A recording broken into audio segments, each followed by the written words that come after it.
Rapido bike driver ఓ యువతిపై దారుణానికి ఒడిగట్టాడు. ర్యాష్ డ్రైవింగ్ చేస్తున్నావని అడిగినందుకు గొడవ పెట్టుకున్నాడు. గొడవ సందర్భంగా యువతితో అత్యంత పాశవికంగా ప్రవర్తించాడు. నడి రోడ్డుపై అందరూ చూస్తూ ఉండగా యువతి చెంపపై లాగిపెట్టి కొట్టాడు. దీంతో ఆ యువతి రోడ్డుపై పడిపోయింది. ఈ సంఘటన కర్ణాటకలోని బెంగళూరులో ఆలస్యంగా వెలుగు చూసింది. ప్రస్తుతం ఇందుకు సంబంధించిన వీడియో సోషల్ మీడియాలో వైరల్ గా మారింది.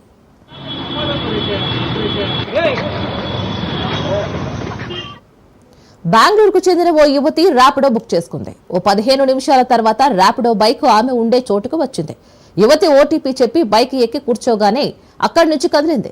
యువతి వెళ్లాల్సిన గమ్యస్థానం వైపు వెళుతూ ఉంది. కొన్ని కిలోమీటర్లు వెళ్లిన తర్వాత యువతి బైక్ కు ఆపింది. డ్రైవర్ తన ద్విచక్ర వాహనాన్ని ఆపాడు.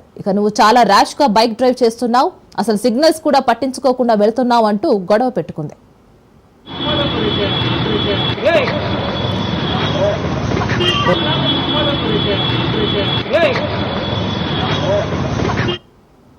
కొద్దిసేపటికి గొడవ తారాస్థాయికి చేరింది. ఒకరిని ఒకరు తిట్టుకుంటూ ఉన్నారు. జనం వారి చుట్టూ మూగారు.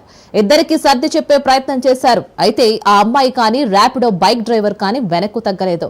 గొడవ పడుతూనే ఉన్నారు. ఈ నేపథ్యంలోనే బైక్ డ్రైవర్ ఎవరు ఊహించని పని చేశాడు. యువతి చెంపపై గట్టిగా లాగిపెట్టి కొట్టాడు. దీంతో యువతి రోడ్డుపై పడిపోయింది. సోషల్ మీడియాలో వైరల్ గా మారిన వీడియోపై స్పందిస్తున్న నెటిజన్లు ర్యాపిడో బైక్ డ్రైవర్ పై ఆగ్రహం వ్యక్తం చేస్తున్నారు. ఆడవాళ్లపై చేయి చేసుకోవడం ఏంటని మండిపడుతున్నారు.